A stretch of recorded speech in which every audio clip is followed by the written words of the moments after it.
So today I need to do a fuel filter on a Mini R53, but it's the same process for an R50 and an R52.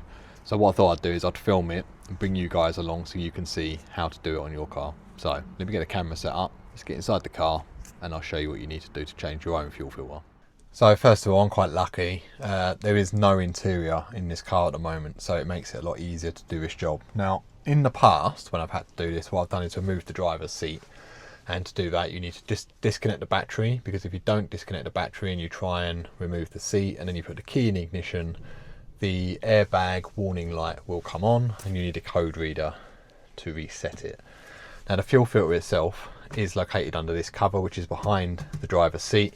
The one that you see on the passenger side, that is the fuel pump. So for the fuel filter, we need to remove this cover. This is held in with 10mm bolts, so we're just going to quickly get them out. As you can see, there are 5 in total. Now, you need to have some fuel in the tank, but it's not advantageous to have a full tank of fuel, which you will see in a minute. Now, the reason why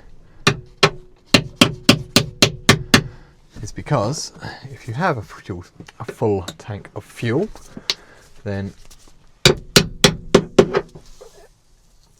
it can make it a bit messy. Right, you can see this is stuck down. This has been on there for quite a while. I don't think it's ever been off.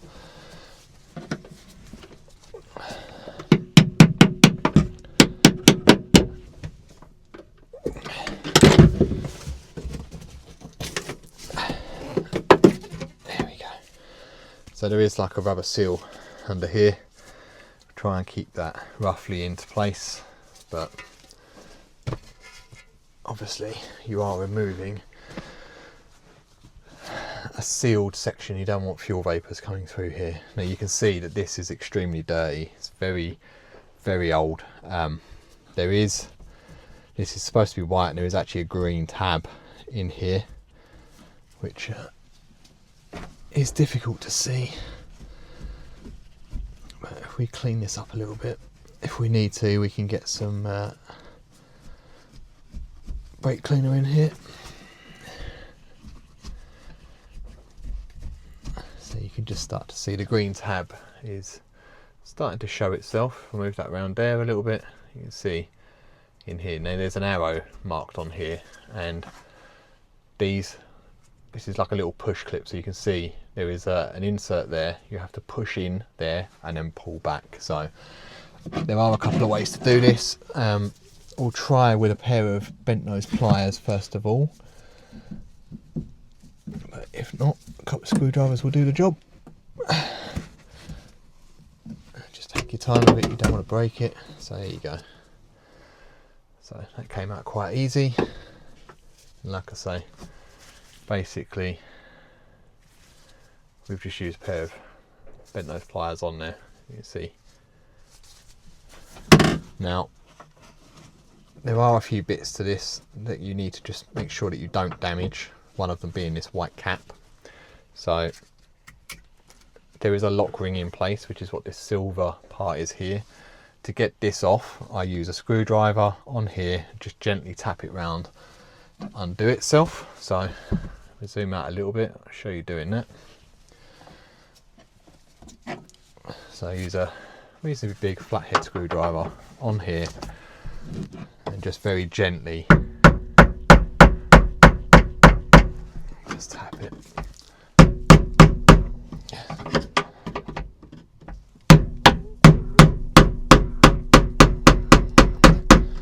Now you can see it's moving.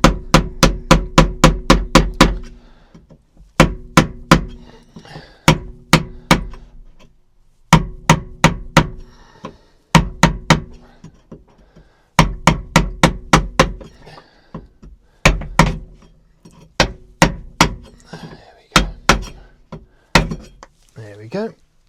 So quite simple.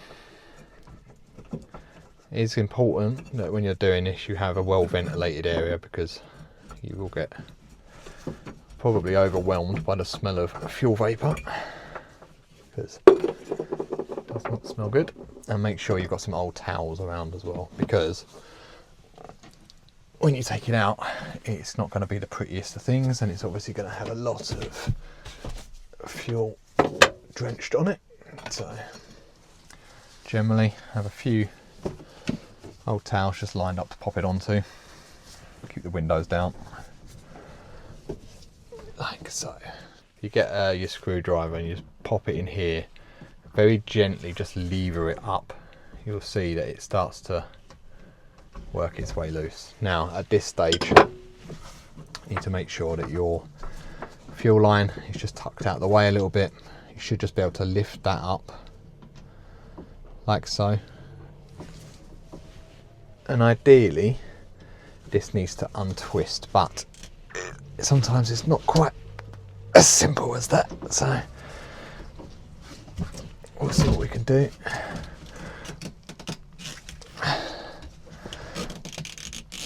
There we go.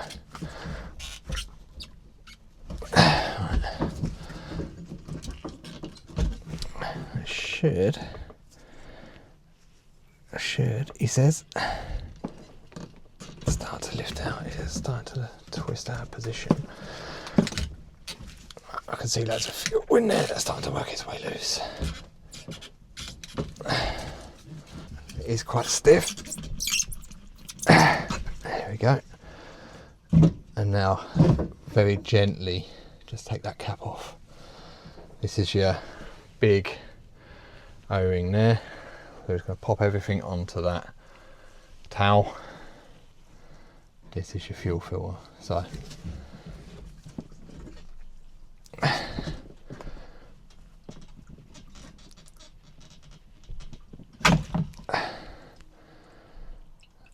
and you can see how dirty that fuel is. That's in there. This is why you don't want a fuel tank, because if you have a full tank, then obviously you're going to have all of this drenched everywhere, and it's already all over the place really. So I'll pop that on there for a minute.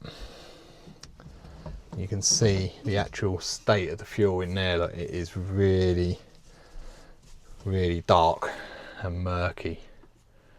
If I do that, look. So I'm going to get a syringe and just get as much of that out as we can. We've got a syringe.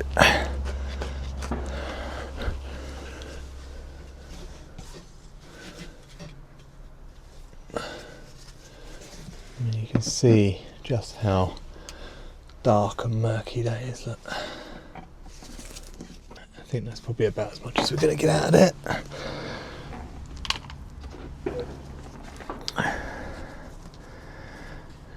And there are a couple of O-rings that are in there as well. So let me show you. You can see there's actually one on here, and there's also this other one that's loose here. So that needs to come out, and there is one on this centerpiece in here. So let's quickly check what we've got in a new kit, because again with these are not provided by me, so we'll see what O-rings we've got and then go from there. So you can see in here we've got a small one there, we've got that thin one, and then we've got the big tank one. And for reference, this is what the new one looks like compared to the old one. So a little bit of a difference, but for the most part it looks the same.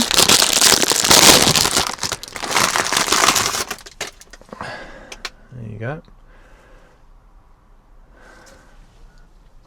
And this is the state of the old one that's in there. So quite a big difference between them.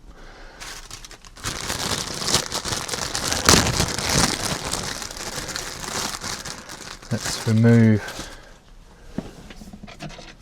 the one that's in the centre in here.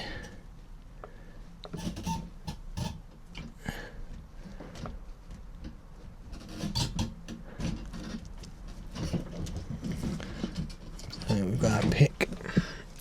That's now off. Got a new one on. Let me zoom out a little bit. Right, we've got our new little O-ring in there. On the housing itself, so on the top section, we need to put this small O-ring in this bit here. That will hopefully stay in place. I'll quickly cut in here because there's also a secondary O-ring inside the top cap, which I forgot to film, but I have replaced. So don't forget to do this as well before you go any further.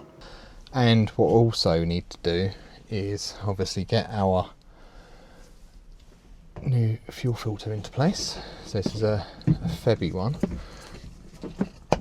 It just clicks in like so. And we need to get our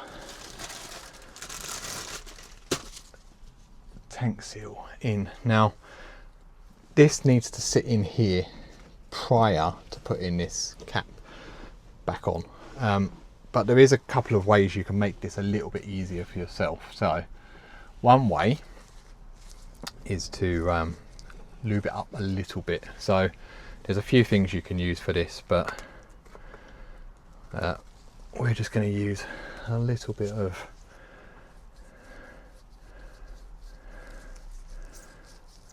non-petroleum based lubricant.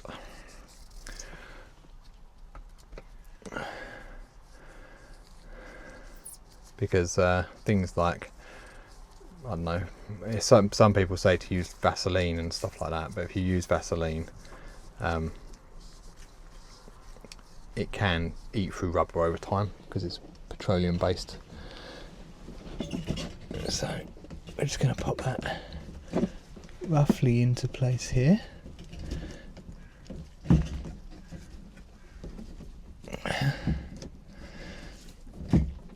Around the outside, like so. We can bring this up slightly through here. You can see that it's trying to pull up with it, which will happen, but just make sure that it seals nicely before you push it all back into place. So don't worry too much at this stage if that's what's happening.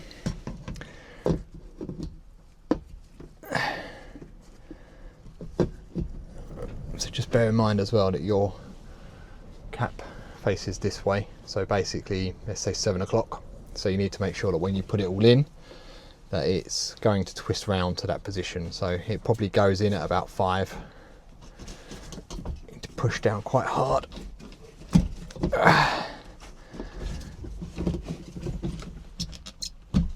And then twist.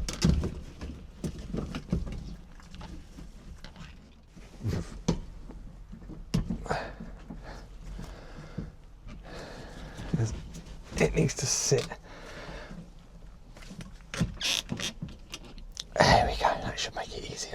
Right. That's it. So, it's difficult to show you. Let me show you side on, because that'll probably make it easier to explain. Right, so basically, you need this to be all the way down before you can twist it. If it's not all the way down, it won't let you twist it round, because there's like a, see these like little plastic tabs here? They have like a rail inside here, so it needs to be pushed right down so that this part here is sitting against this cream section, and then you can twist around.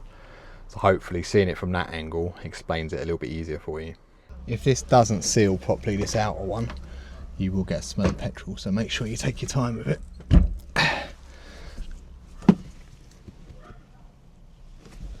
That looks good. You'll feel it as well, because if I show you on this, because you always get 2 because I think you're going to do the fuel pump as well. If you see on here, it's like a ridge on it, so this section will sit just below that sort of line on the tank, and then this part will be flat on top. So if you put some grease on the inside section here, it will allow you to get this in a bit easier, and then it will slide in nicely. If you pinch this, and this has happened before where this section here starts to pinch, or you use a petroleum based grease or some sort of lubricant on there, eventually it can eat through this rubber, and then what will happen is you get a smell of fuel inside the car, which isn't pleasant. So make sure that you take your time with it, make sure you do it properly. Now, before we put the fuel line back on, we need to get this locking ring back into place. So to begin with, you should just be able to twist it in. It should. There we go. Right. Let's just tighten it up.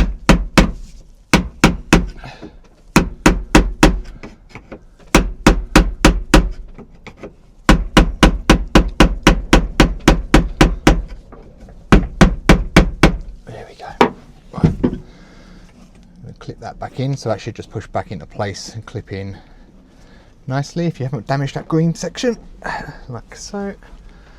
And then what we're going to do is prime the fuel tank a couple of times, then we're going to go for a start in the car. So let me quickly grab the keys.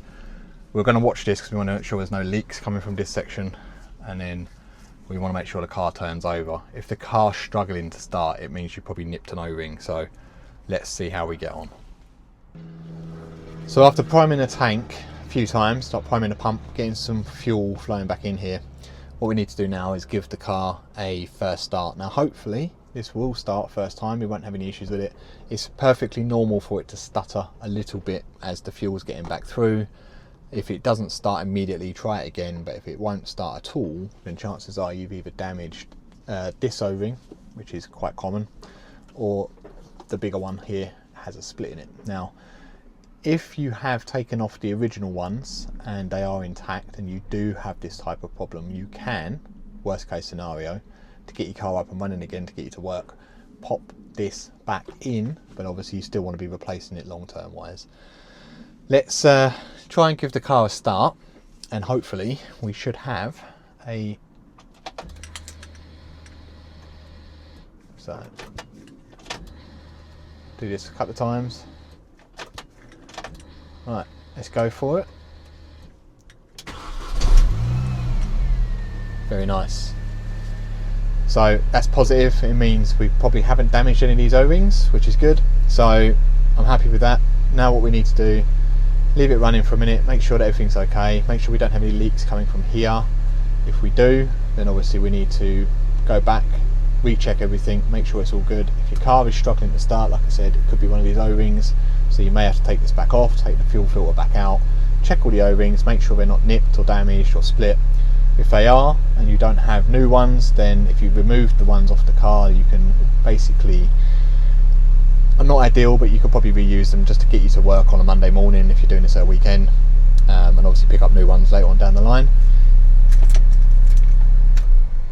I'm happy with that. So what we're going to do is get our cover back on into place.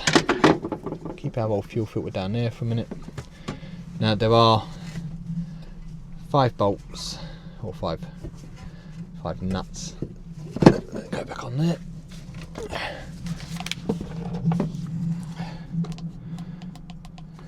We're just going to quickly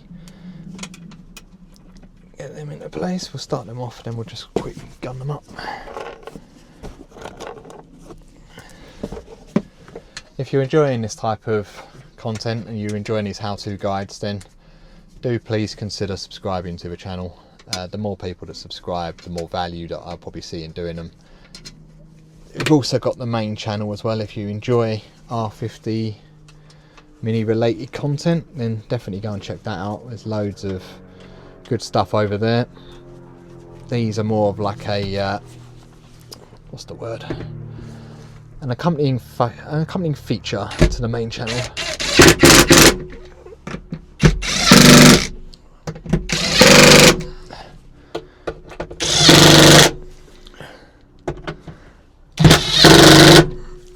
There we go.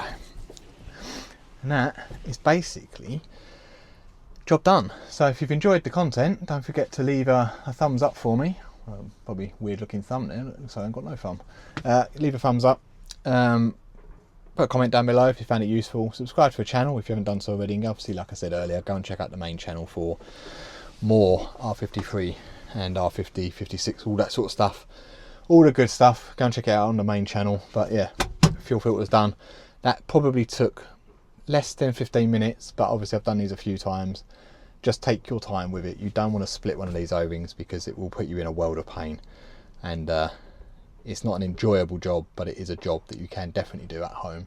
And to make your life easier, give you a bit more space, consider removing the front driver's seat, but obviously make sure you take the battery connections off before doing that, because you don't want to get an airbag light on and then have to try and reset that as well. So yeah, a lot of spiel, but hopefully you found it useful. Catch you on the next one.